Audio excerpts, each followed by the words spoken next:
Everybody, this is Allison from Alley Cat Creations. How are you? I'm not going to read a book tonight. I want to share, it's not secret. I've posted this over the internets for a long time, and it's about my adoption.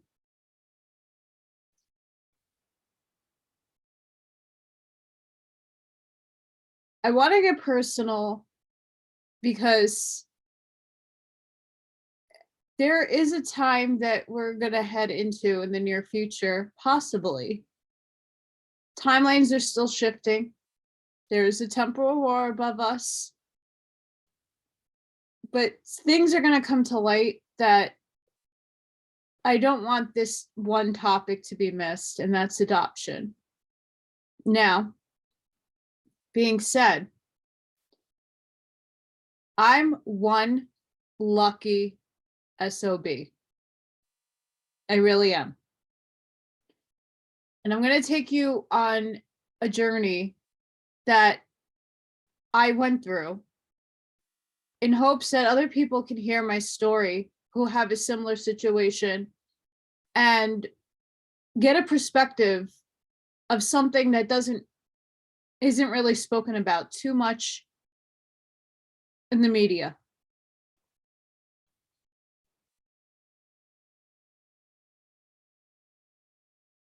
I was born on April 16th, 1983 in Albany, Georgia, but I didn't know that. I was adopted 2 months after I was born and adopted by two amazing parents into New York. And I've been here ever since. So I was only 2 months old when I was adopted. When I was 3 years old, my parents took me to family court where I had to answer questions being asked by a judge. You know, what toys do I have? Do I have my own room? Do I love my parents? You know, what do I eat for breakfast? All just to make sure that my welfare was being handled properly. And they had, I do recall strangers knocking on the door and checking the house out. So I do remember that. And then my mom and dad sat me down and said, we want you to know that what happened to you is called adoption. You have another mommy and daddy out there. And your mommy and daddy probably couldn't take care of you. And my parents didn't know the story about my birth parents. Zero clue. They only knew that my parents were super young. And that my mother, they only knew really about my mother. My father was not in the picture. That my mother was 17. So I understood the reason why I didn't have pictures of me in the hospital being born. I understood that those are the things I couldn't share, and that my real family tree was the family tree of my adopted family. Growing up, not knowing where you come from is not something easy. Whether you have an open adoption or a closed adoption. And back when I was born, depending on the agency that you went through, most adoptions were closed depending on the state. Mind you, that each and every single adoption has a story behind it, has reasons behind it, the good, the bad, the ugly, okay? And that sometimes it's too horrific, but the truth, if the child wants to know about it, should be told. It took me 34 years of my life to find my family. And I had to do Ancestry.com and 23andMe, which I know are DNA harvesting companies. But that was the only way that was the cheapest for me to find out what I'm composed of, being ethnicity, where, everybody growing up in the school, oh, where did you come from? Oh, my parents are from Poland. My parents are from Puerto Rico. My parents are from Africa. My parents are from the West Indies. My parents are from Canada. My parents are from, Asia. I didn't have any of that information because I did not look like my parents. Even though they try to match, I don't know how they did that. But my father was Russian and my mother was Polish. My mother looked like a little mamushka with red hair. She looked Irish, and my father looked Italian. So I guess it worked out. Further from that, and growing up without the internet, very hard to get information back when I was kind of poking the bear. When I was 16 years old, I started getting very inquisitive because I started not feeling good. Honestly, growing up, not knowing where I came from really didn't bother me too much because my parents provided for me and they gave me everything that they couldn't have in their lives. And they never shoved anything down my throat. They asked me to try. They asked me to, try to participate and see if I like things, but they never really force fed me into anything specific. And I feel that's why I was destined to be their child.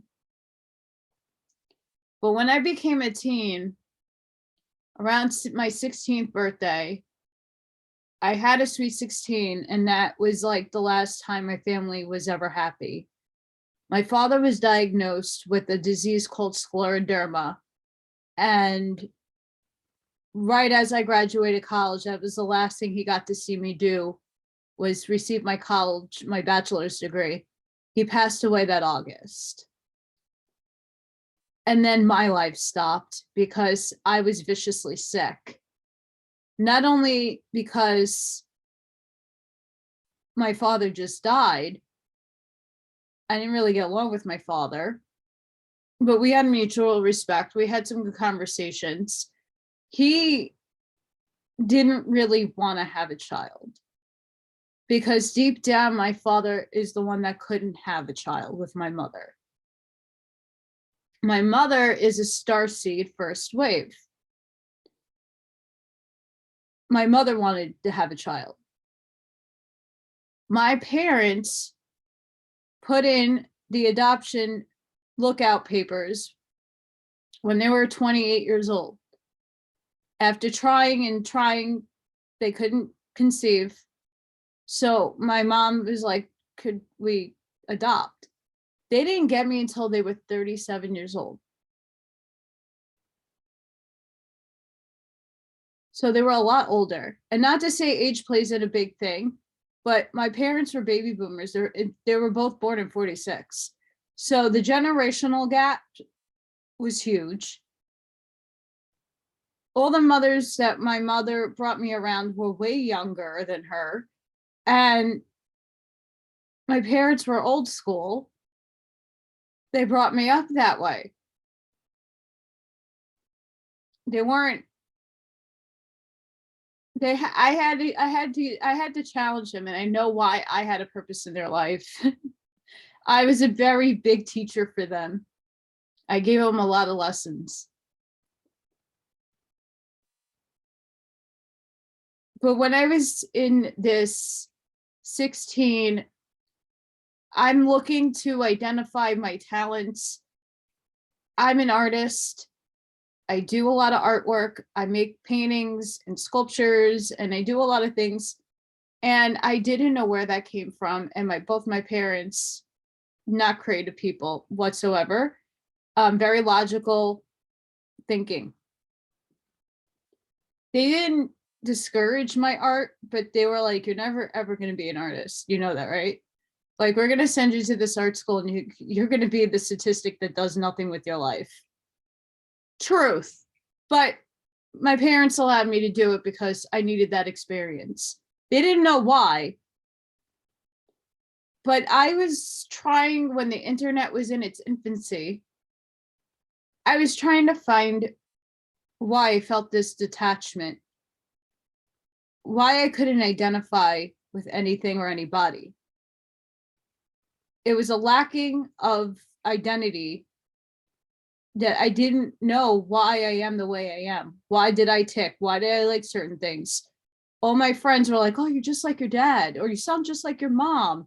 And oh, look, you get that feature from your mom and you get that feature from your dad. I didn't have that. And that was big. That was like a big topic of discussion when you go to school and you do your family tree.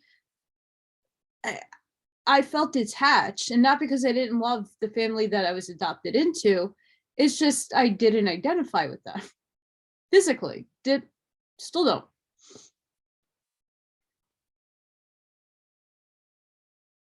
Sorry, I had to pause for a minute, guys.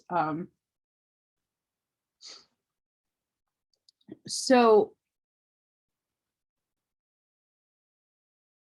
at 16, internet was just like AOL dial-up and annoying stuff, creepy, weird websites. So I started looking at adoption boards, and I put my name, and a lot of people who are adopted normally know their baby, what they were called. So they were given like a dubbed, like Jane Doe kind of name, like baby Rose, baby this, baby that. And a lot of people knew their time of birth. They knew information I did not.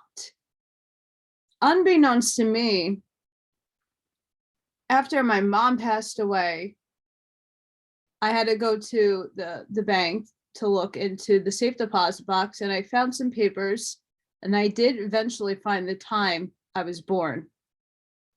And I found my adoption papers. Didn't have much on it that could lead me. I just had, the time of birth for a spiritual person is huge, because then I could do my natal chart. I could do my birth chart, my horoscopes, and all that fun stuff.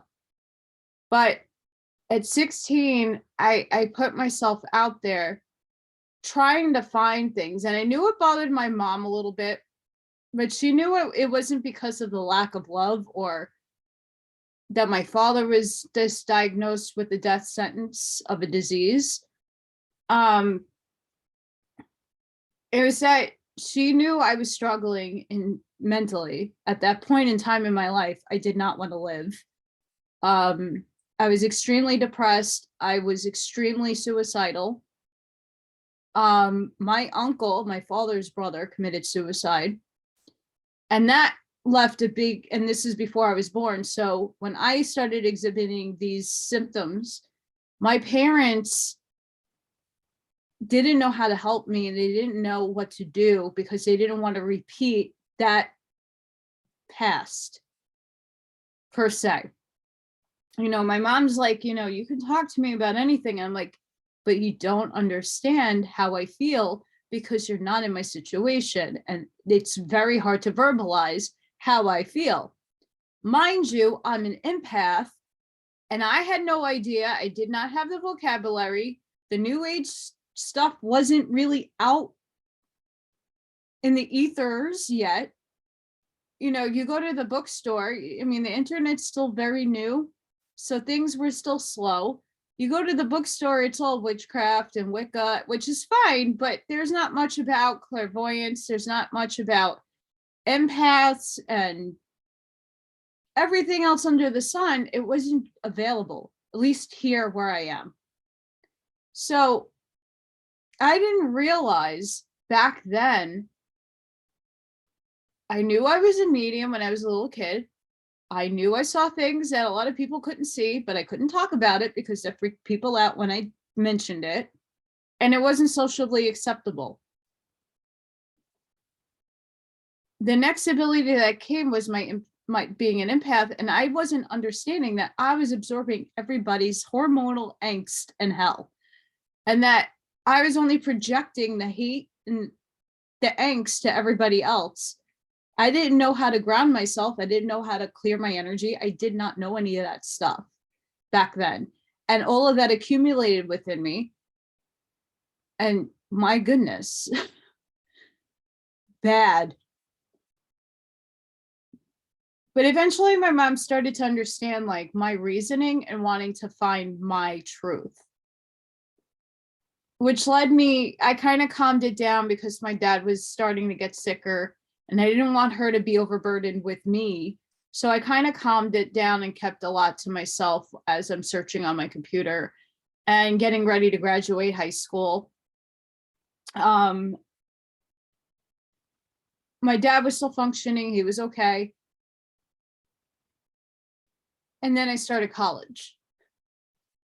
And then each year I would go to school. My dad would get sicker until he had to retire. And then my mom had to step down. My dad was a math teacher, and that's my worst subject, by the way. Artists are not good at math. And my mother was a school aide, and she had to step away because someone had to take care of my father. And no one really knew about the disease, and because men don't really get scleroderma. It's very rare for a man. It's usually prevalent in women. So eventually my father did pass away.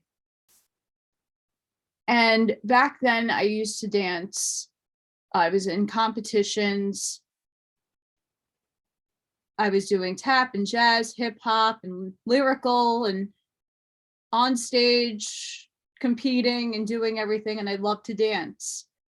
And I started having really bad pain in my knees. And I was extremely flexible, and all my flexibility started to, like, it really hurt to do splits. And I went to an orthopedic doctor and it's like, you have arthritis and you have some other things going on. I don't know how smart it is for you to keep on dancing because you're impacting your joints and they're not taking it well.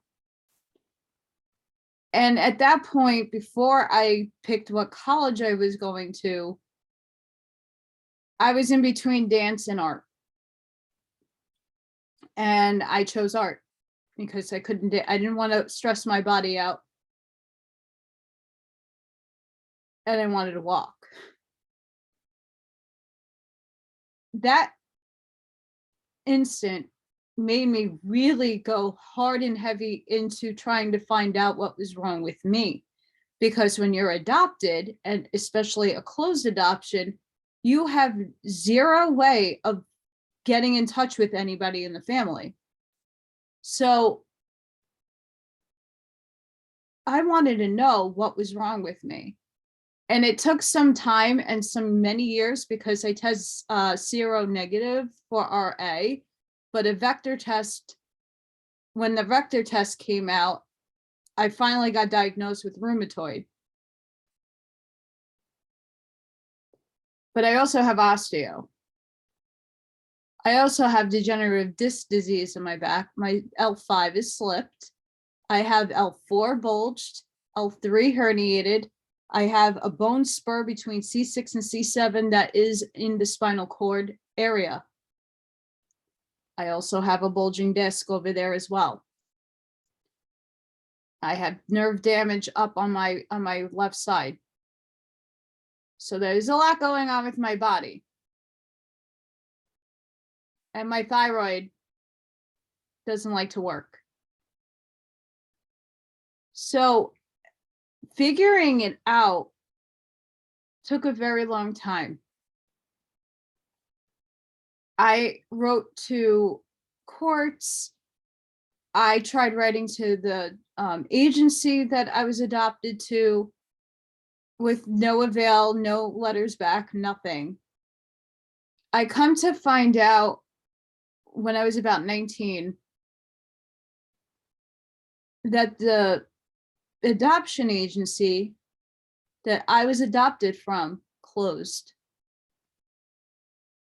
And when I digged in a little further, my heart dropped. I hysterically cried. And I was in amazement at what I was looking at and finding. And I can't find that information anymore. I had it on a floppy disk. But basically, my adoption agency closed down by the FBI in 1994. Friends of Children out of Georgia. I found documents from a court in Florida that they weren't allowing my agency that I was adopted from to run out of Florida for seedy, blacklisted adoptions. So very illegal activity. Now going in my mind is, was my mom out of the state and they flew her into Georgia? Did they force her? I didn't know the story. So it killed me to know that she might have been like blackmailed in a mill, forced, who knows, to give me up. And they didn't treat any of the women good there. They adopted a lot of children to underground. I'm going to leave it there. To people that did not do well and any good for these kids. That's why I say I'm very lucky. My adoption papers are somewhere in a government file. I tried to retrieve it and I couldn't get them. I was told that I would have to get my birth mother in contact with her on my own way, in my own means, to get those files released, because it's her doing of wanting it closed. So at that point in my life, after my father died, I took care of my mother for 13 years. And finally, Ancestry came out. And for one of my birthdays, I'm like, Mom, I'm really sorry. I know this might hurt your feelings, but I really want to know what I am. If I can't find my family, at least can I know? I mean, obviously I'm Irish. You could see it. Irish women go gray early. I have green eyes. I have freckles. I'm tiny. I just want to know if there's anything else within me that I should know about that would, give a sense of pride. So she finally agreed and I did it. And lo and behold, I am British. I'm a mutt. I'm British. I'm Irish, French, German, Scandinavian. They see now, Ancestry claims I'm Swedish.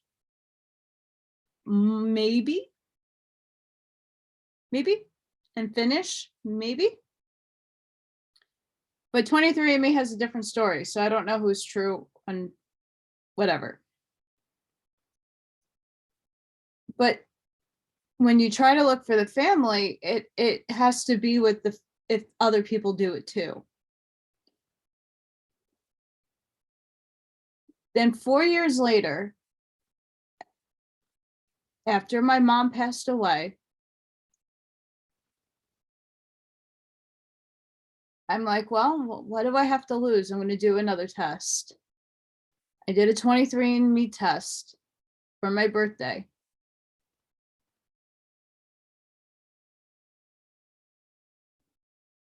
Heaven answered my prayers. My mom gave me a gift.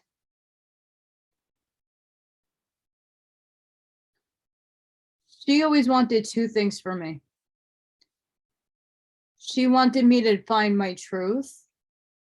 She wanted me to know what was going on and why I've battled with that my whole life. And she wanted me to be secure. She wanted somebody to fall in love with me, to take care of me, and to make sure that I would be okay. That was her greatest fear in life. She's always pushed me to get married. She's always pushed people away out of my life because they couldn't handle. She was very overburdening, overwhelming. At times, she used to call me. My friends can tell you that are still around, or the people in my past can tell you my mom did not let up on the phone. I had to yell at her a lot to say, I'm fine. I need to live my life. She wouldn't let me live it.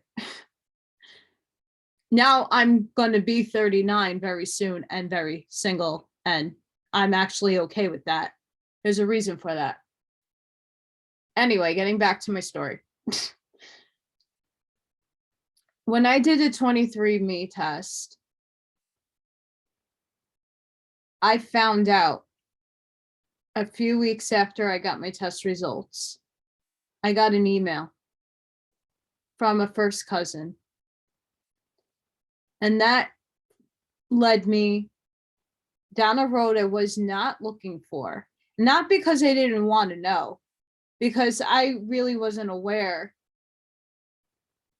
that my father was in the picture. I didn't know what happened to my mom. I didn't know the circumstance, my set of circumstances for becoming and being alive. I had no idea. I didn't have the backstory.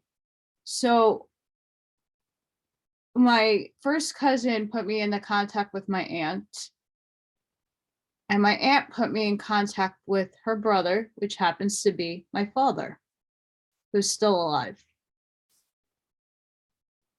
And just like my adoptive father, well, my father, I'm not getting along with him right now. But that's okay.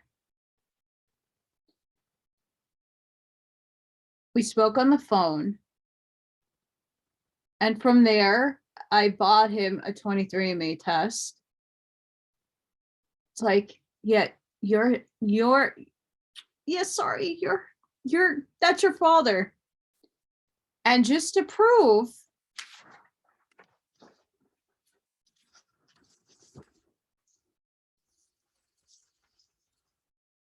I did a DNA test. And just like Maury, 99.99%, I'm your daughter. So I found my father first. Wasn't expecting it, wasn't looking for it, but it came first. And I have a twinkling inside feeling that happened to be the case because he's the only parent left alive. Now, my aunt, who I'm very close with, she was probing my father, like, who could, like, okay, so what hot fling did you have in June of 1982 that your daughter is now, you just, here? And he didn't want to answer me. And I think my father knew the whole time, but didn't really want to confront the reality.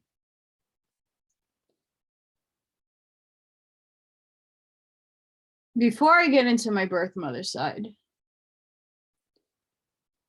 why I feel my mom gave me this gift is because later on, like maybe 2 years ago, I was watching a medium that does a show at like a podcast kind of thing and answers questions. And someone asked about an adoptee and how that works and how that becomes, like, how does that fate happen where a child is placed in a specific family?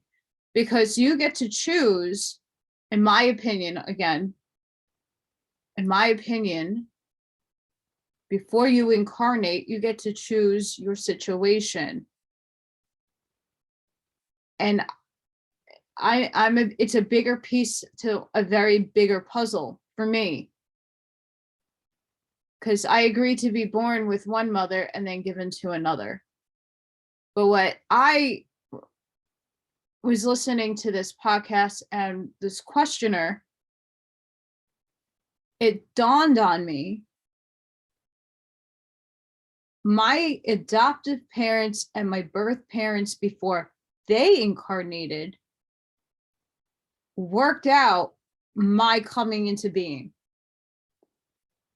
Because my birth parents are way younger than my adoptive parents. At least 20 years younger.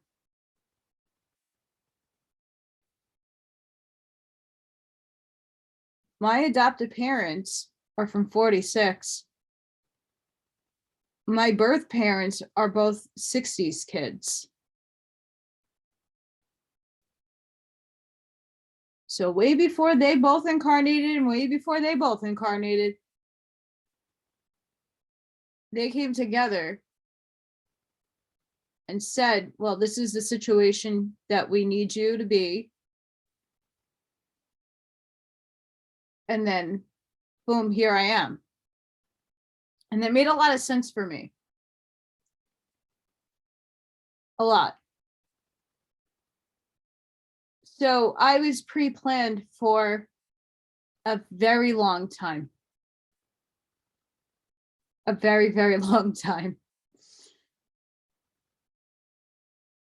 So here I am,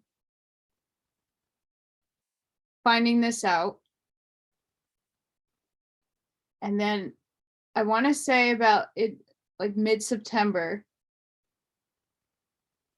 I find my uncle from my mother's side. And then I got a Facebook message from an aunt who kept speaking in very odd, weird tones and ways and trying to be like sincere and like, oh my gosh, we found you, we're so excited. And at the same time, not wanting to let me know what happened. My birth mother passed away in 2003 to suicide.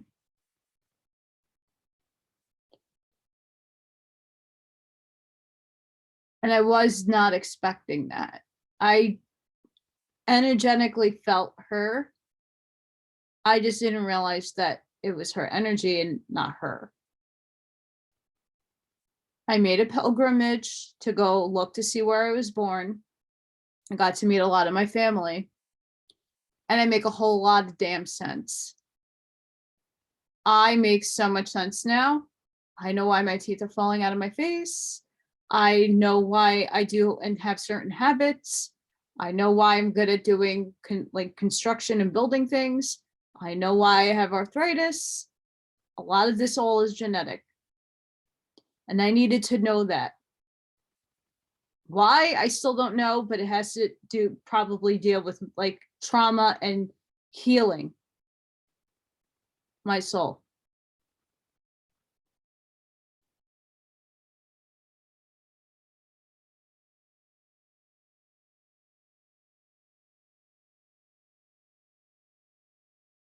So after I did my little pilgrimage, I was still sensing a profound missing. Not because I didn't now know who I am and my history and my grandparents and like all the travels and the fun, which I love to hear. There's actually a book that somebody wrote about my grandfather that's really cool, called Bill Daddy.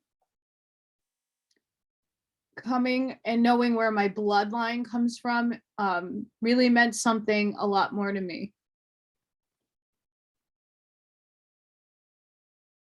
I wasn't an only child anymore, even though I am just my father and my mother.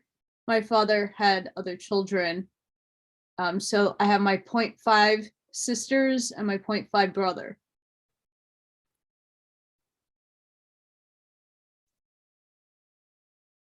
And the sad part about it is I'm still very alone. My adoptive family, after my mother died, I only talked to 2 second cousins. I don't speak to my cousins. I don't speak to my aunt. I don't hear from anybody besides my second cousins. I hear from my aunt. I don't talk to my father. He got it wrong about my job. I didn't quit. I was let go because I didn't want to die. Didn't want to commit suicide that way. I'm not gonna do anything stupid. Knowing that I have now 2 family members that don't, one from my adoptive side and one from my biological side, especially my mother. And I had a bunch of friends that did the same act.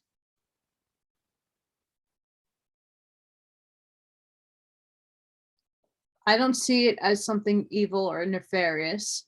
I see it as that's the way they wanted to go on their own terms.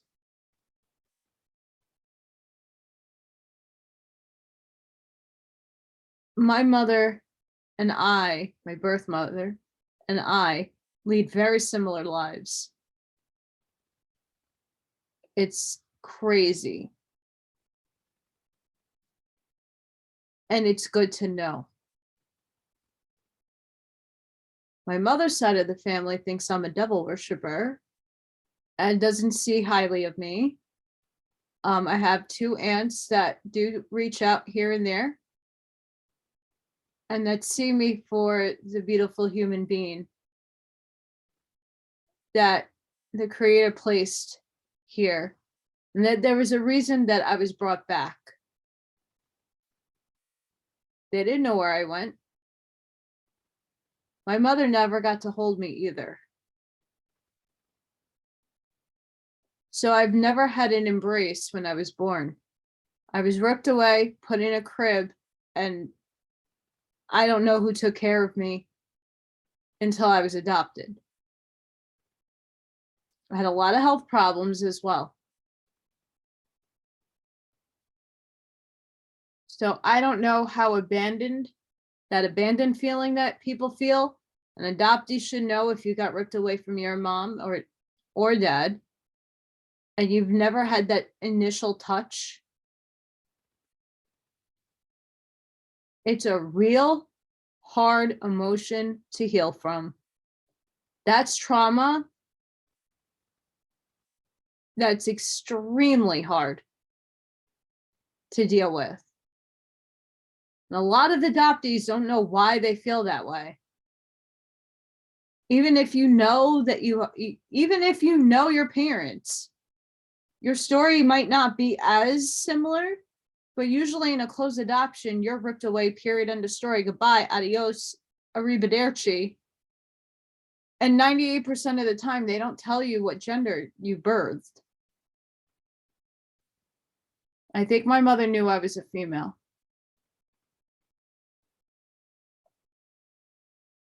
But it's traumatic. Never having touched in a loving way when you're first born does something to your hormones. I'm not gonna lie.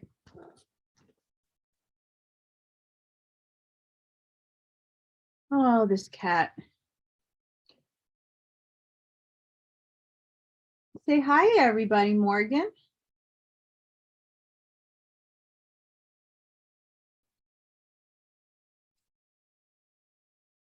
Being stubborn until she makes her decision.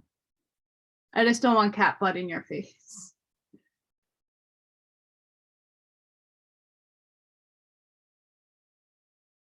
My journey was always a long one. Most people wait until they're in their 50s and 60s and 70s when they find their birth families. My mother gave me a gift from heaven. She really did. She knew I could handle my truth. She knew I could process it because of everything else that I went through and endured in my life.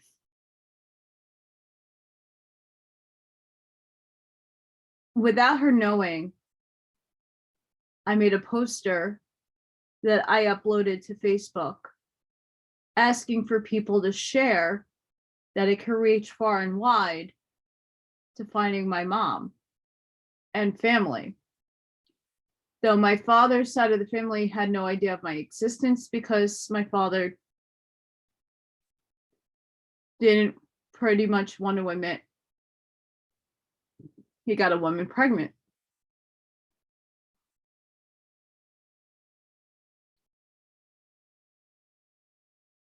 My mother was 16 and he was 20. And at the time of my birth, my mother was 17 and he was 21. I'm not judging. Even if my father wanted me, he was too young. Too young. And one of my sisters is not too far off in age from me.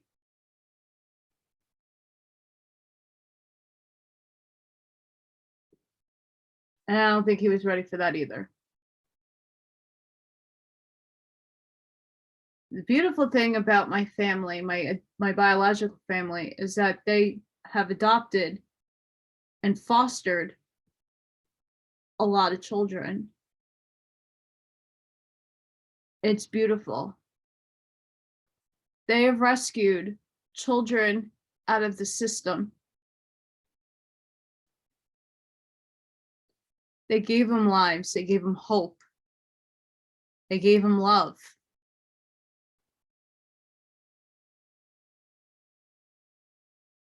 Most of my cousins are not biologically my cousins, but they still are cousins to me. They're adopted as well.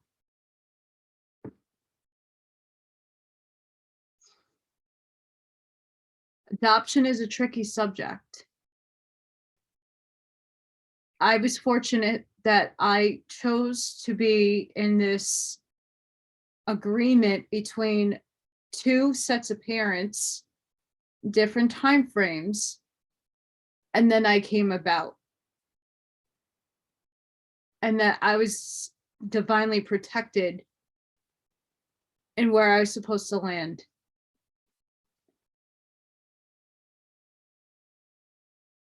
There are a lot of children who didn't have that luck. And I don't know if I want to call it luck, because we all come here with a mission. We all have a purpose, tragic or blessed.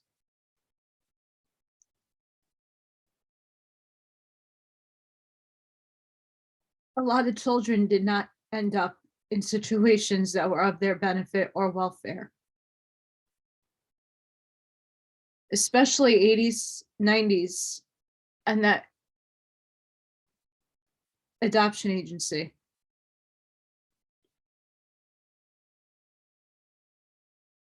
Because I was a newborn, or I was put up for adoption even before I was born. I'm not going to go into the details of that. Just to put this out there, I do respect my family, even though they think I'm the devil. And they have to know that their mother, that their daughter, and their sister had the same abilities as me. And she couldn't cope with them. And at some points in my life, I couldn't cope with mine either. It's a lineage thing. It runs through the family. And I have it on both sides.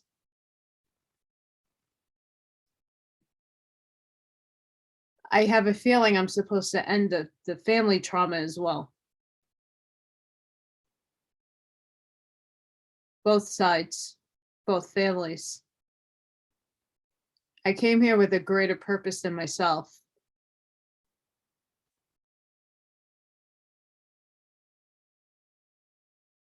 But if they only understood, I am of the highest light that they shouldn't ignore, and cast down to the side, things would be a little better. Regardless,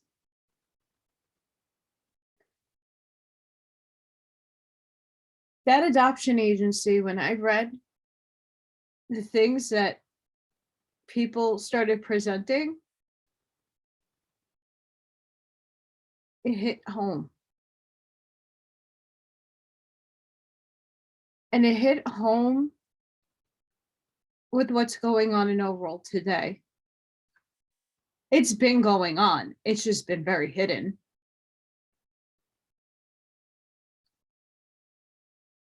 You know, a lot of people are focused on, if you're not adopting, you're out and you can't take care of your kid. The other issue that I'm not going to get into, but not all adoptees get adopted into families that give them love.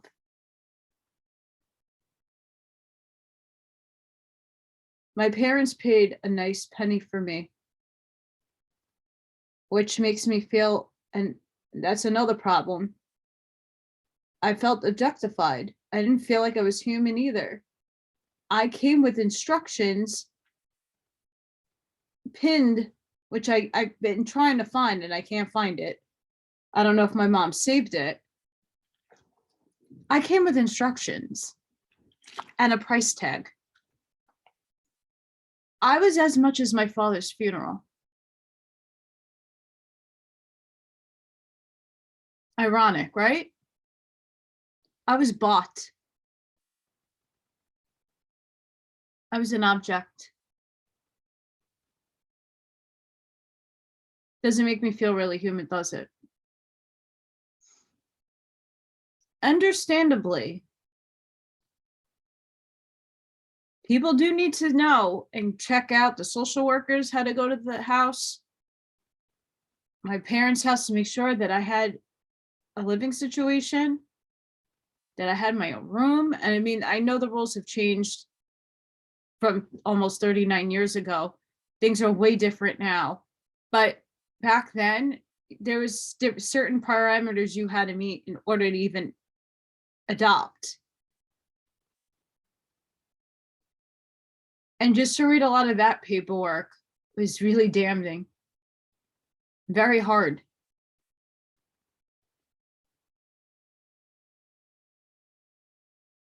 I'm very lucky in that regard, that I was given to two people that took and gave me a life that I wouldn't have had if I would stay down in Georgia.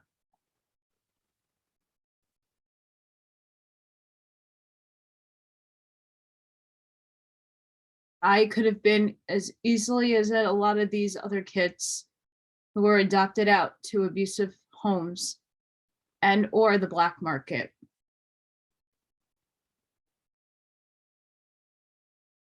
And I hope all those kids are in a better situation. Knowing that could have been my fate,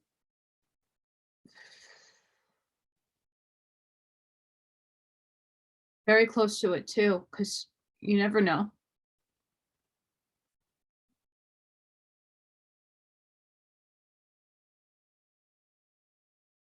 There are a lot of people who are born in from other countries.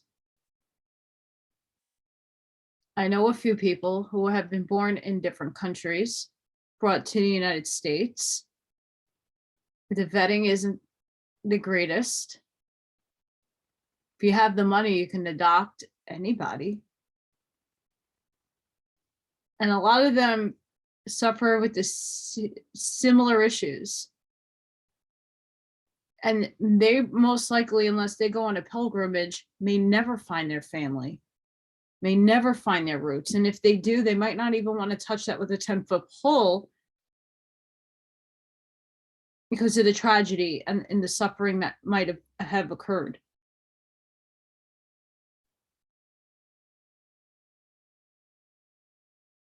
It has to stop. It really does. it's a wonderful thing when you want to have an adoption because you can't physically have a kid and you've tried every which way to have a child and that's your destiny to have, and you want to go for adoption. Know what your child will be growing up having eventually. Not all children, but a lot of children do experience identity issues because you don't look like them. And even if you tell them that they're adopted, they still have to look in the mirror and identify. Open adoptions isn't as easy either because you're now pitting two parents against each other. And it depends upon the situation. It's all situational. I'm not saying it's wrong either. I think an open adoption is a lot better. But you want the right thing for your kid. And you have to make a good judgment call on when's a good age and what's good if it is an open adoption to see their biological parents. That's not easy either. I don't know if I would have been able to manage. I knew I was adopted. I knew that I had a backstory somewhere, but if I knew who my parents were, regardless of the situation at hand,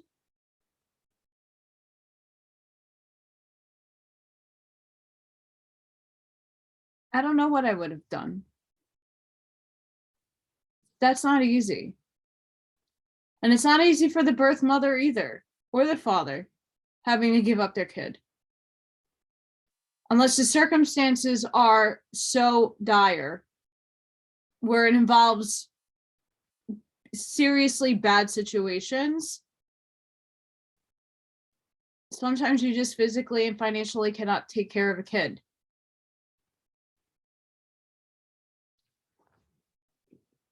But then you need to be responsible, take ownership over your body and making that decision happen.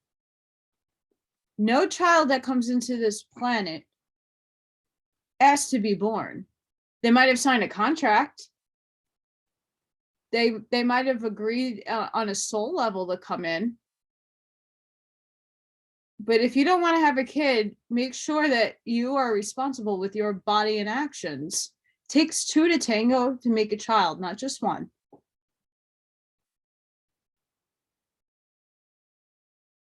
You're responsible for yourself. Your actions have consequences. Everything you do and you put out into the universe is a cause and effect. And then when you make a mistake, oops, I'm pregnant. Oops, he ran away. He didn't want to take responsibility. What am I going to do? Where did this concept ride off to the wind?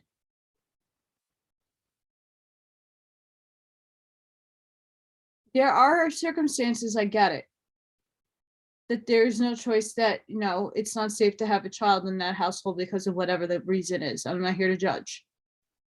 It's another make a mistake.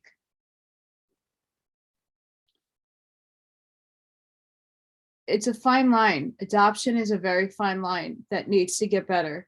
It needs to get better. The system itself is very broken. They're still trying to get laws made so that adoptees can find out their truth after a certain age. In the laws, still in Georgia, I can't find my mother's, I can't open my file until I'm 99 and a day old. Now, what the hell I'm going to do with that information? My mother would be long gone. My mother is gone. And in order to prove that, I had to get my grandmother 23andMe test to say, oh, I'm biologically, here's my mom's dead. Here, this is my grandmother. And look, we're related. And I still can't get my file open. And not because I need to know. I want to see what was documented. They ripped my adoptive parents, they ripped them apart. Medical, financial, everything. The social workers, the psych evaluations. I mean, it was a legitimately done adoption. I'm not saying it isn't. I don't know when that agency turned rogue and started adopting kids in the black market. I don't know when exactly that took place, but it was only 10 years after I was born.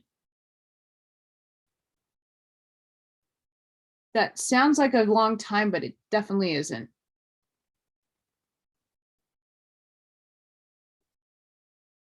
We need to do better as a society. We need to address the adoption issue. I'm very lucky that I got to know my truth, that the 23andMe and the Ancestry worked, that I was able to find my family. It's not a pretty picture. It's not what I was expecting in terms of I only knew about my mother. I finally was able to go to her grave and pay my respects to her. I was able to know a little bit about her story. I still don't, there's a lot missing from her end. I only got filled in on a few things. And I know it's painful for her family to tell me. I know it. I could feel it. I was gifted in having a communication with her through a medium.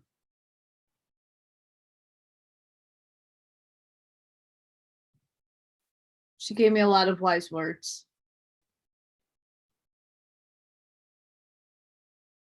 And I take her advice.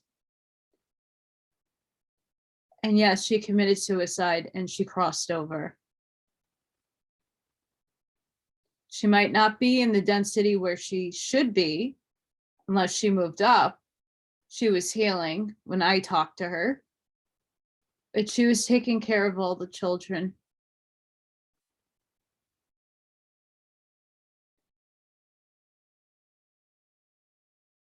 Moving forward, there might be situations that take place that adoption might be back on the scene in a massive way. And I want to put out just into the ethers, speaking my truth, speaking my experience, because there might be a situation where a lot of children might be adopted. And those horrors can't go on. And it doesn't matter what country, it really doesn't matter what country you're adopting from and it within the country or not.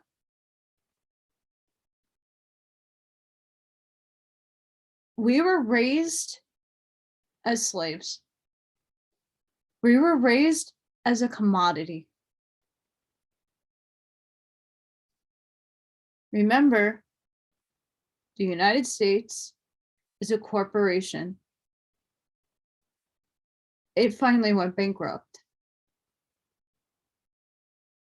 All of our stocks, all of our Social Security, birth certificates, your name is all in capitalized. You're not human to the system. You're a commodity. You're an object. And I knew about that since I was a little kid, knowing that I was bought.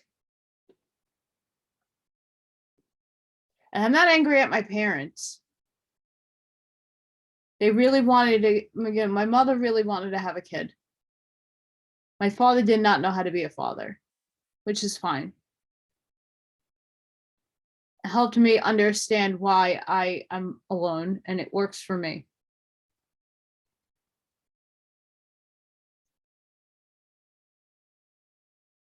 We need to, when we rebuild this new world that we're going to be stepping in, we're in a Renaissance period We're moving from the old system into a new system, whether you like to acknowledge it or not, we are. And being that I have this perspective and this knowledge of what could have happened to me and what could have happened to my birth mom, knowing what could have happened to those kids that were sold on the black market,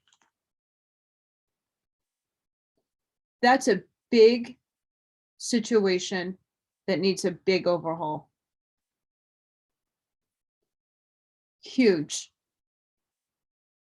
Adoption is a beautiful thing when it's fated. Adoption is a beautiful thing when you allow your child, if you're the adopted parents, you let your child understand and explore who they are. My parents were very closed off to a lot of it. And at the same time, my family, my adopted family on one side, my father's side, didn't even acknowledge me. I wasn't blood. I was treated as an outcast my entire life. I only had a few family members that gave a shit. And I can tell you now, same way. Same way. Doesn't matter how old you are. When you lose a parent, it's not easy. When you lose two parents, it's not easy. And it's on a spiritual level, I know they're always with me. I know my mother gifted me that. I know she gave me, hey, do 23andMe test. Okay, mom, gotcha. I know they're here with me in spirit all the time. They're energetically around me all the time, but they're not physically here. They can only do so much from upstairs.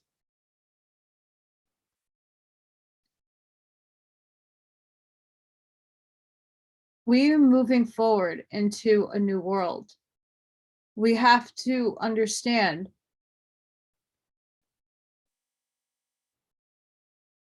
that if adoption is something in the forefront that's going to start happening, that we do better systematically to make the child the focus, not the money. To make sure that the family that is taking on the responsibility is getting compensated and that kid has what it needs for the rest of its life.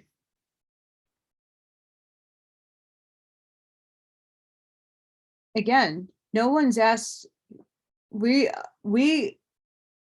have an agreement to come here and to be here at this time, but no one asks to be born into their situation. Even though they chose it in this 3D concept, when you are born, you lose your awareness of where you just came from and what you agreed to do and come in as.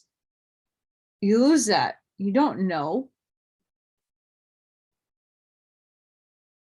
And then you're given a situation that isn't ideal.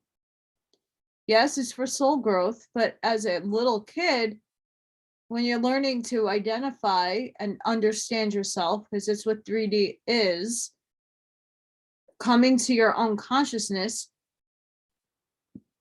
knowing that this is me. I can see it. Here's my avatar. I'm aware of myself. And I'm aware of everybody else. Wow. A lot could go wrong.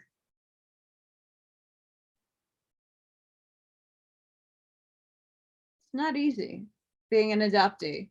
And it's not easy being a birth mother. And it's definitely not easy being an adoptee parent. The system can get better though. It really can. And I can't imagine how many of those black market babies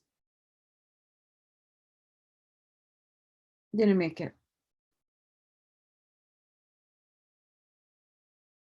Especially what's been going on the last 4 years.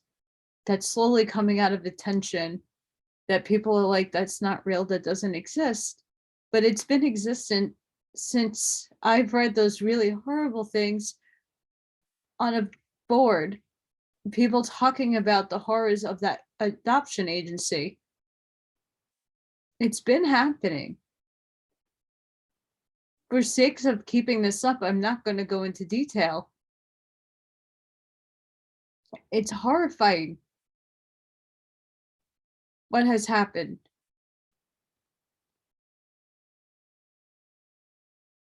I'm one of the lucky ones. I really am. Am I happy that my parents are gone? Am I happy I don't feel connected to anybody in my family?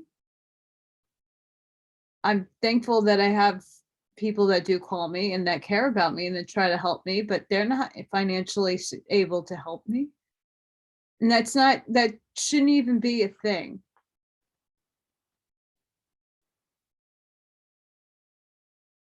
But again, we live in a 3D matrix, which I'm hoping that soon I'll just zip into fourth and zip into fifth, because I'm done. I'm really done. Each adoptee has their own story. Each adoptee has a different experience from myself. Each adoptee has trauma, whether it's conscious or unconscious. There's trauma there. And it's not of their own doing. You don't know what that mother was going through, the stress, maybe abuse, maybe drug addiction. I know why my mother is not here with me. She told me. I don't know what she did while I was in her.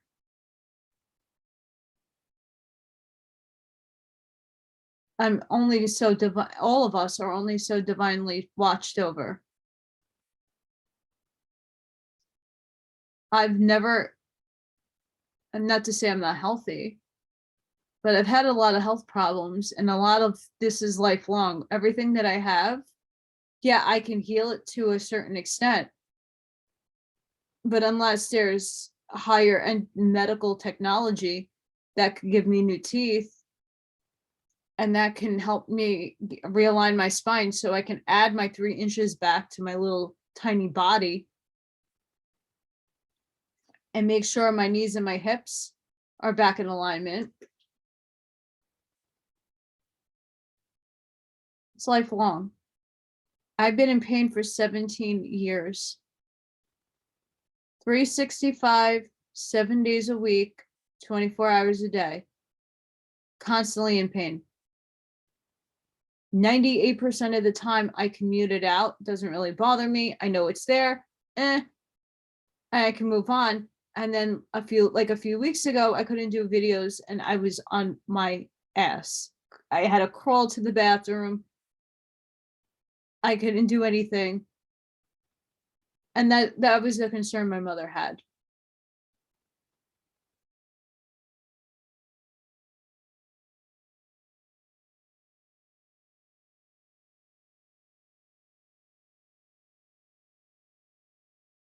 Many of us are lucky to have been given a chance at a decent life. And moving forward, that should be a major concern and goal, that this new forming republic that we are forging eventually can come to pass. There are a lot of people who can't have children that want to give the love and everything they have to a child. I was lucky to have that. Again, even though my father and I did not get along, he did not know how to be a father. He did the best he could for me in different ways. And I respect that. And he actually does more for me now upstairs than he ever had done during my life. He is one of my guardians. He has given so much of himself to helping me here in the physical.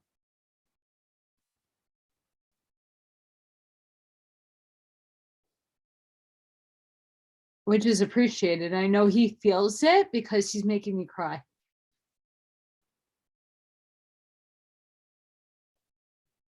I know when it's him because I feel my hand being squashed. So when my dad passed away, he was on a respirator in a coma. Just about all his organ systems stopped.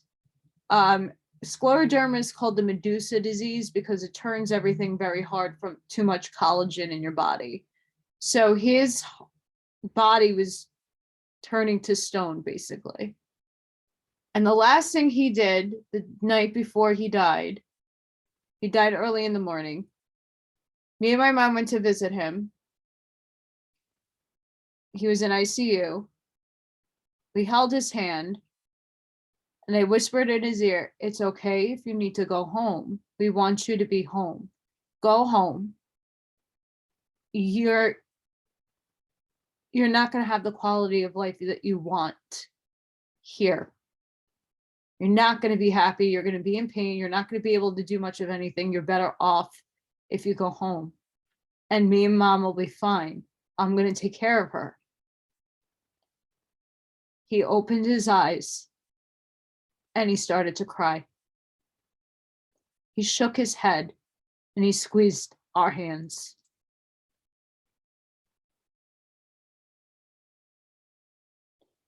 So when I know he comes to visit me, I get the same reaction the same night that I had with him. The last time I saw him, he holds my hand.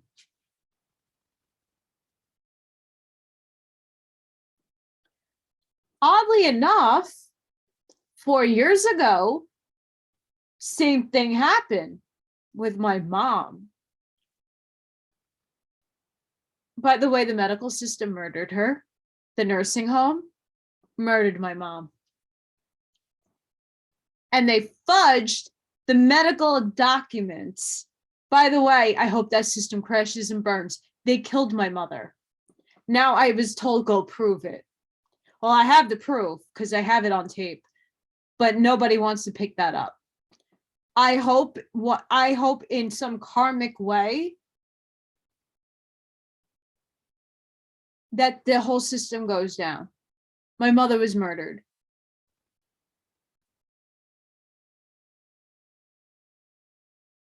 She was going to go anyway. I know that.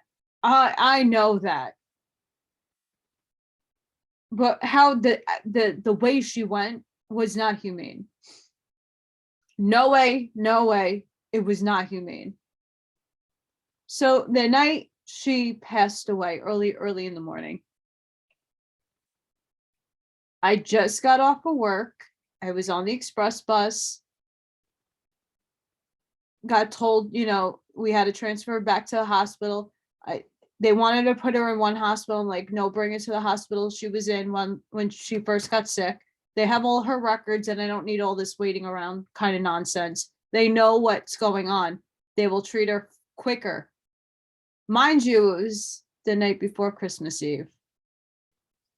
So not too many staff, and I'm not blaming I want to say the hospital knew what I knew, but they didn't intervene in any of it. And I'm pissed off at that hospital too for not acting and just telling me she's probably not going to see tomorrow. Well, okay, so I'm, as her proxy, is telling you to do some intervention or at least make her comfortable so I don't have to see her suffer and she doesn't need to go through pain and suffering and being uncomfortable. In a humane way, give her some, knock her out, give her some value. I don't know, give her morphine.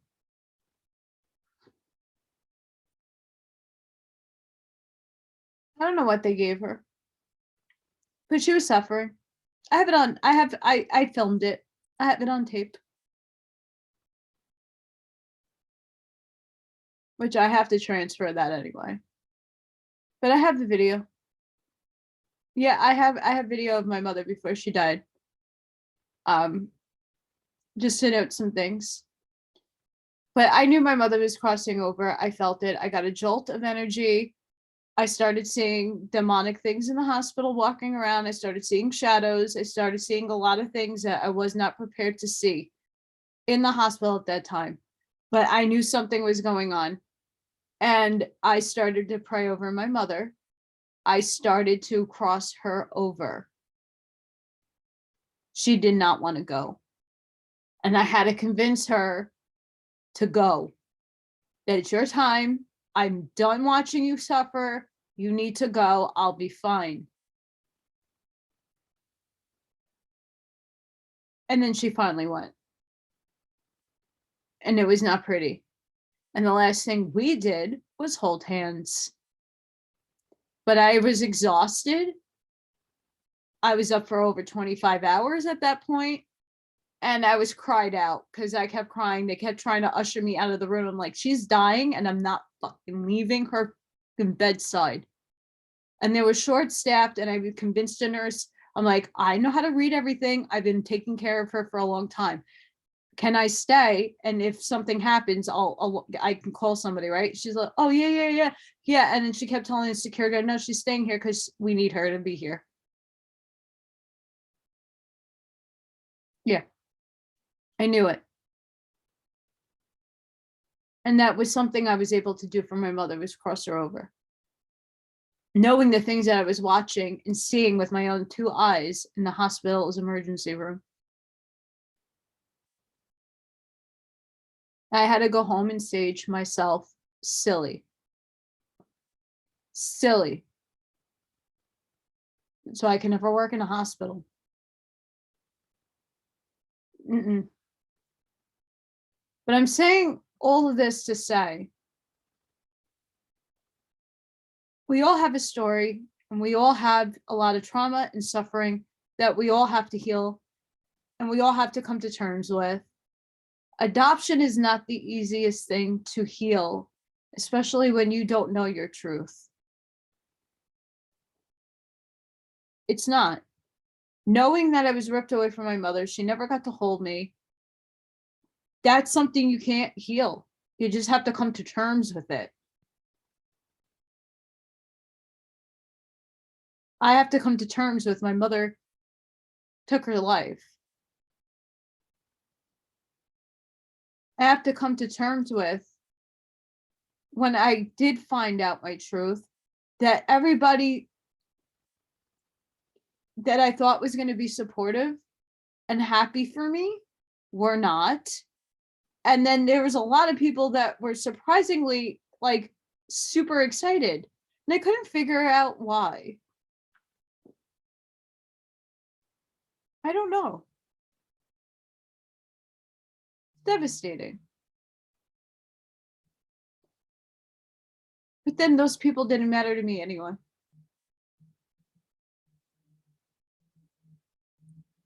It's hard for families to, they think you're going to love somebody else over them. And it's like a competition, but it really isn't. My mom is always afraid of me finding out my truth. And I, for this day, only know a few things of why. I'm like, I'm not leaving you. I would never know, but I have two moms. I don't look like you. And honestly, I look more like my father than anything else, especially when he was younger. I have my mother's bone structure and her physique, and more of my dad's features. I'm combined. Like, my eye color is both my mother and my father's. My father's is like baby blue, and my mom is like hazel brown. And I have green. I have my father's hair, my father's teeth, my father's side of the family's nose, right there. But I'm proud to know what I am. I'm happy to know the family and whatever history they were giving me. I know more of my father's side of the family than I do of my mother's. It's probably not pretty, but it's still It is what it is.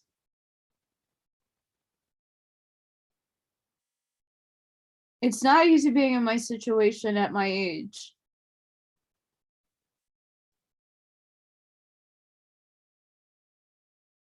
And knowing that when I'm talking to strangers, because I know a lot of people are starting to watch my videos, and I mention certain things, a lot of people don't know the context behind it. I'm like, what are you talking about? You have family. Well, I do, but I don't really.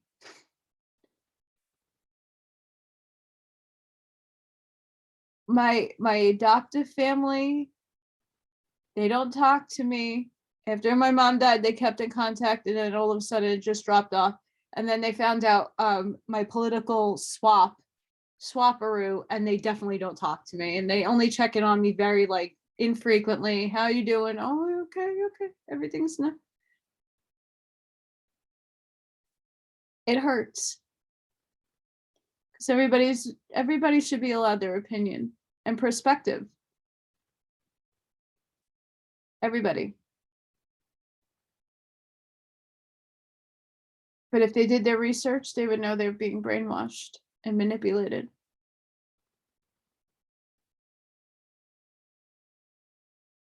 And I know a lot of people that are still feeding the system. I know that my brothers and my sister, my brother and my sisters, they have me on Facebook, but that's about it. I'm their older sister that just came into the scene, and then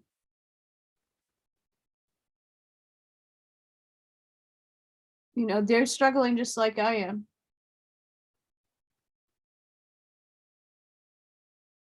But they made personal choices that put them in situations that's their trauma to heal.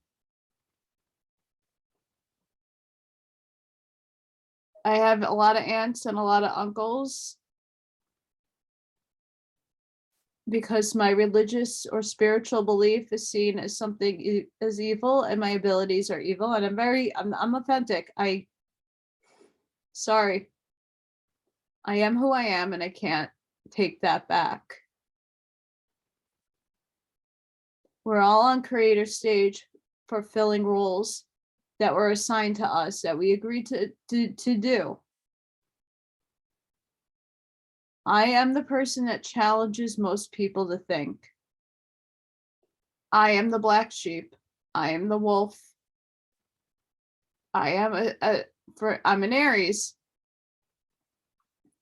I'm the first of the zodiacs. Doesn't make me evil. Not one bit. What makes a person evil is judging.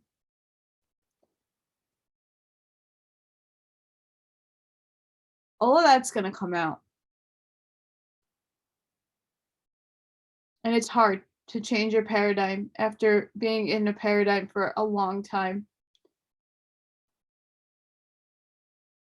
I just want to make sure adoption is on the radar. Excuse me, moving forward.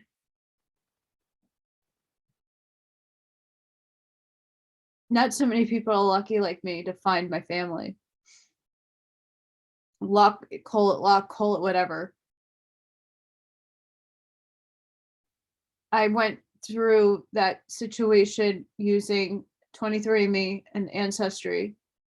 No, they're corrupt companies that have bad agendas.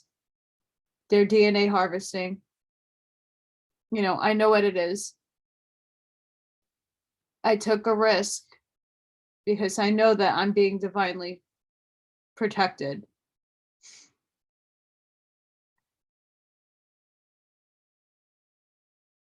But it makes sense now why I have the ailments that it took a long time for me to figure out why I was sick, what happened. Genetic stress, everything has a purpose.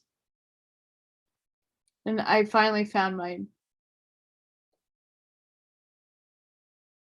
With my illnesses, with like, where did I get my creative spark from?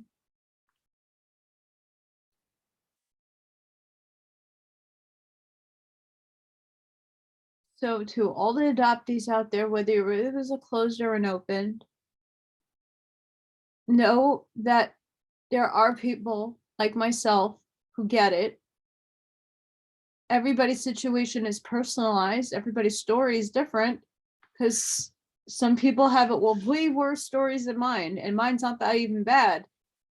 It's just sad and tragic in many ways. Not many of the closed adoptees ever find their families, and they go forever not knowing until they pass on, and then they get their life review that they even find out. Sometimes we need to know, and sometimes it's better that we don't. For whatever the reason was, I was meant to find my family.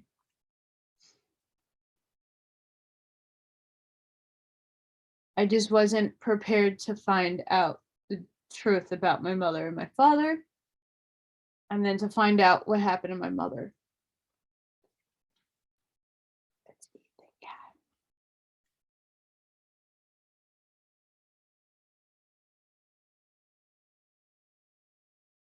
I was not expecting how the manner in which he committed suicide, which I won't go into to be respectful to my family if they do watch this. But my uncle did the same. He wasn't so lucky. He only got crossed over 2 years ago. My mother was saved.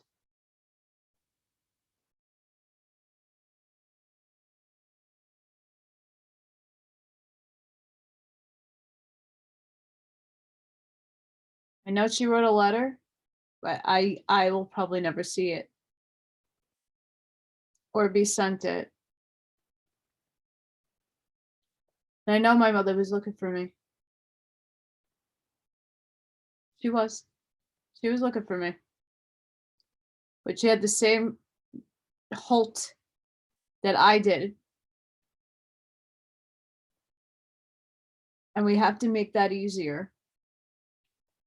If you want to find your birth parent, you should have every right as an adoptee to not go through 1,000 legal hoops to write a letter to the court petitioning your paperwork to be opened to say, hey, can you find my relative or whoever is alive? I think it's time after a certain age and a certain point that you should be allowed to find your truth. It should be, not everybody, people move and people migrate, people change their last names because they get married, you never know. And then it becomes a lot harder to find somebody. The whole system needs to be revamped. At some point, if you want to reach out to find the kid, you should be able to put it in a letter and sent to the child. Hey, you're of age. I'm looking for you. I want to reach out to you. Do you want to call, email, whatever the case? And then it's up to the adoptee to make that decision, but that option should be there. And in many cases, it's not. Many cases, it's thousands of dollars, a private detective, and a hope and a prayer. Shouldn't cost anything. It shouldn't. And under certain circumstances like mine, I was really, really, really sick. That's information that needs to get known now, not like a year and a half of going through paperwork. So the adoption system definitely needs to be checked in and taken in consideration moving into our new world, because there's going to be plenty of things changing in our paradigm, and that still is going to exist. But the system needs to change. And maybe hopefully moving forward, that's something I can put my 2 cents in, and other adoptees out there, that this is what we went through. Now we got to make it better. you know. So that's a bit about me in this wonky world that we're all living in right now, waiting and not waiting for things to happen, not happen. I take every day by moment by moment. I fill myself up with books and I distract myself from the things that I can't help or control. And then the rest of the way, I am meditating and putting out good vibes so that our paradigm does shift and things do change and justice is brought to all those children, adopted, not adopted, black marketed, whatever the case have you. It's a heavy loaded topic.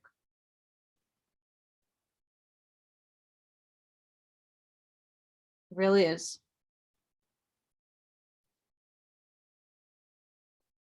And I'd even touch the foster system because that's even worse. And I know that my cousins know how lucky they are. Not everybody gets lucky though. I'm very blessed to know that I come from a family that has done that selfless deed and taking and caring for children that are not theirs and fostering them and then adopting some of them. It's a beautiful thing. And it's very commendable. And I'm lucky to come from that kind of family. And I'm very lucky to be adopted into a family that was able to financially give me everything that I could thrive on.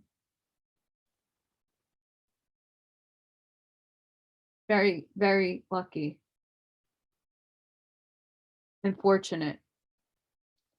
But now that they're gone, you know, I don't have guilt over that, but we'll see what happens.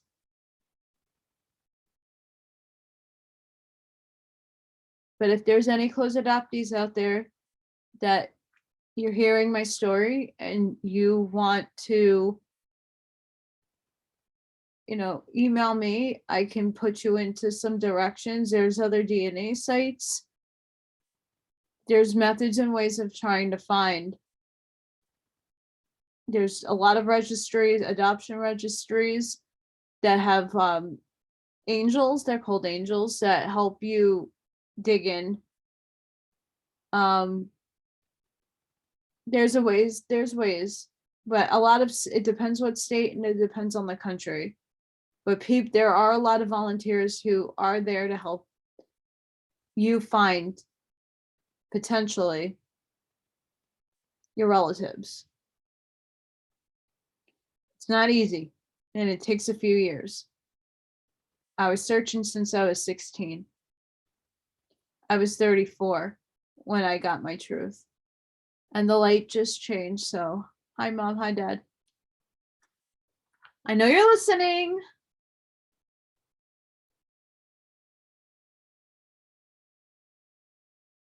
Be proud that you made it, that you're an adoptee, and that you have a stronger will character to survive. It's not easy. You made it. You're here. You're watching this. You know my pain, and you know the pain that you're in as well. We can heal it and transmute it and make it better. But we can put this awareness out for the next generation of children that are going to be born in the new world, who might come from circumstances that they didn't ask to be brought into. And their system has to be rewritten to make everything better. They're our future. We have to step in now.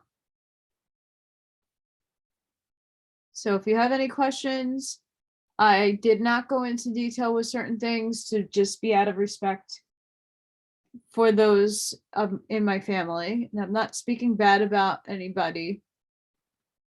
I'm not here to judge. but I've been very heavily judged. Your good book tells you not to do that. But things will get better. I pray they get better. But I wanted to share this with everybody to put that out into the ether, that the adoption thing is definitely an issue, that things need to be rewritten. And, if anybody's struggling with their adoption story, or you want to talk it through with me, I'm more than happy to listen to it. You can email me. All my information will be linked down below. If there is anybody out there working on a new system that would like some input or some suggestions, please reach out to me. I know there's certain circumstances with different things, but when it comes to a closed adoptee, an adoption, I went through the ringer with trying to figure it out for years. And I didn't have to go through all of those things. And still can't get my file open. So I'm more than happy to contribute to that worthy cause. So I hope that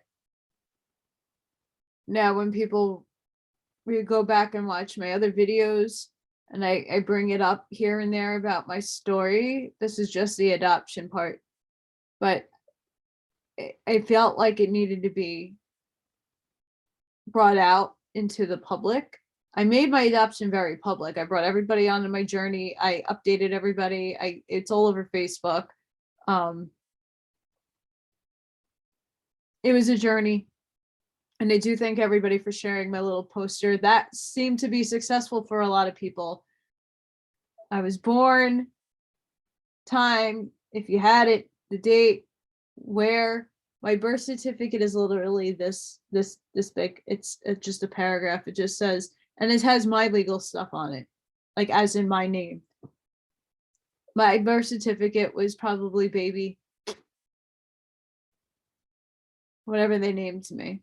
And then they rewrote one when I was legally given over and brought to my parents. So go figure.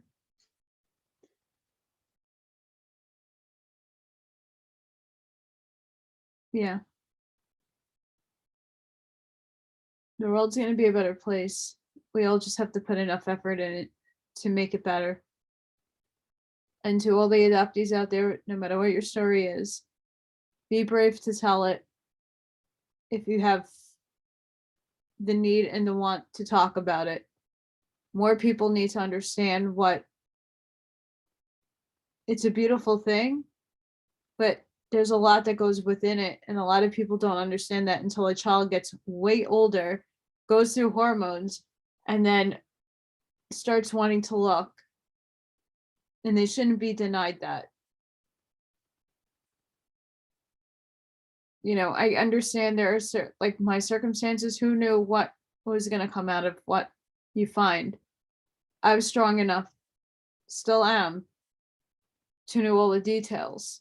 Doesn't change anything. My mom is dead, but I have access to her. Doesn't change the fact that my adoptive parents, they're up there and I have access to them at all times. It is what it is. Can't take it back. We're here and you're there. So let's do better. If you're working on that stuff, reach out to me. I would love to help and put some perspective on some things. Anybody else, don't shy away from wanting to adopt a kid, please. No, that's not the point of this video. No, it's a beautiful thing that you want to adopt. I know plenty of my friends adopted babies. It's a beautiful thing. Just be aware of when your child gets older, don't deny him their truth if you can help it. And sometimes you can't help it for the out of the country. You can't track down mom and dad. There's a lot of scenarios, that are not kosher to discuss with children.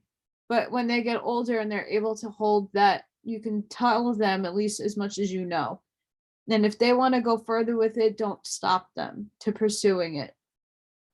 They have to go heal something internally that they need to do. It's a mission for them. And it doesn't mean that they're going to love you any less. So, like, put that to rest. I think adoption is a beautiful thing and it's a great option. This system needs to change. I shouldn't have been bought. Period. End of story. My parents were vetted well enough. I did not need to be bought. No child should be bought. It should be an investment into my future.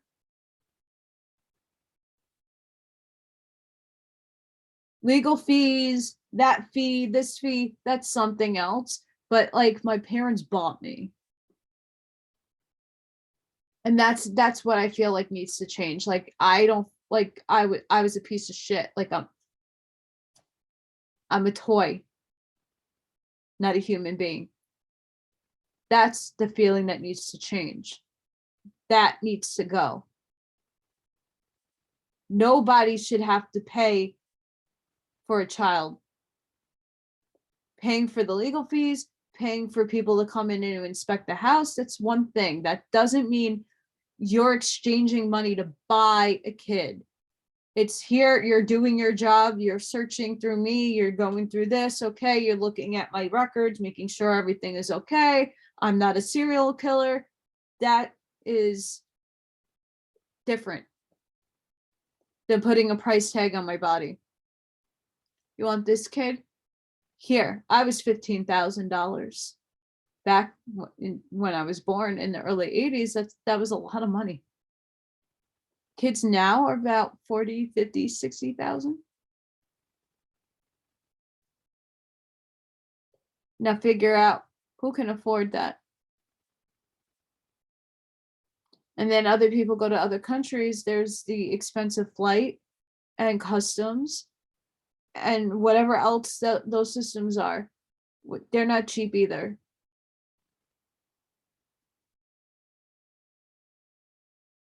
It's a different type of, even though it's in a good, meaningful way. That's the component that needs to be taken out and changed.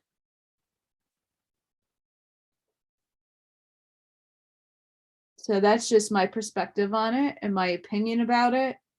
That's a bit of my story. I didn't go into, I have like a whole folder here of a lot of things. But I really wanted to share that because it's something that's near and dear to my heart. And it's something a lot of people message me about, like, you talk about this, but like you don't go into depth. So here's the in-depth version of my adoption story. My parents passing, and I wanted to do it. It might be sloppy and all over the place, but that's me in a nutshell. So I hope you enjoyed that. I hope you get that perspective from a close adoptee's point of view.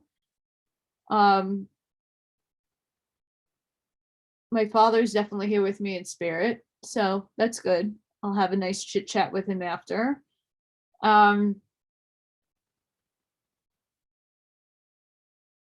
still trying to figure out what next book I'm going to read from.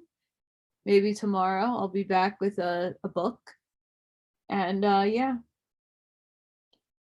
Still drowning, still kicking and treading. I'm here. I don't plan to leave anytime soon, but I can't help it. Have a great night, guys. Sending each and every one of you love and light. And make sure you watch my other content and learn. It's all about perspective and